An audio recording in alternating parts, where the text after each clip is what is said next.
আজকে সন্ধ্যা 5টা থেকে শুরু করে 24 তারিখ সকাল 5টা পর্যন্ত 144 ইম্পোজ করা হয়েছে এই দুইটা অ্যাসেম্বলি কনস্টিটিউয়েন্সি এরিয়াতে।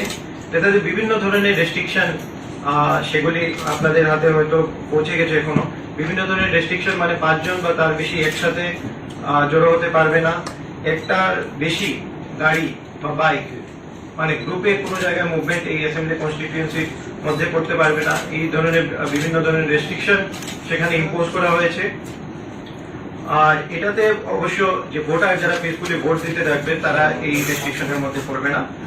তাছাড়াও ড্রাই ডে ডিক্লারেশন, যেটা বিভিন্ন সময় ভোটের সময় আমরা করে থাকি, তো সেই ড্রাই ডে ডিক্লারেশন শুধুমাত্র এই দুইটা মিউনিসিপ্যালিটি, শুধুমাত্র এই দুইটা অ্যাসেম্বলি কনস্টিটিউয়েন্সি এরিয়াতে না, এটা করা হয়েছে সমস্ত আগরতলা মিউনিসিপ্যাল কর্পোরেশনের আন্ডারে যে এরিয়াগুলি আছে সেই এরিয়ার মধ্যে ড্রাই ডে ডিক্লারেশন করা হয়েছে।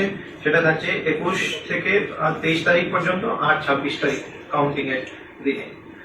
তাছাড়াও বিভিন্ন ধরনের যে এক্সপেন্ডিচার মনিটরিং টিম আমাদের ফিল্ডে ডিপ্লয়েড আছে, যেমন flying squad, static surveillance team, তারপরে video surveillance team, video viewing team, এই সমস্ত টিম বিভিন্ন ধরনের তাদের যে ইলেকশন কমিশনের নির্দেশে বিভিন্ন দায়িত্ব সেগুলি তারা পালন করছে সময় সময়।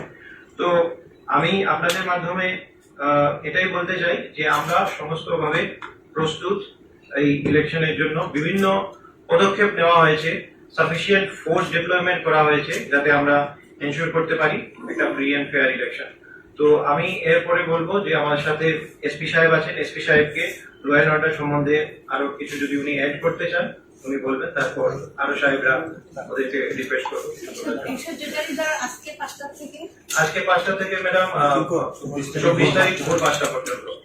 24 তারিখ ভোর 5টা।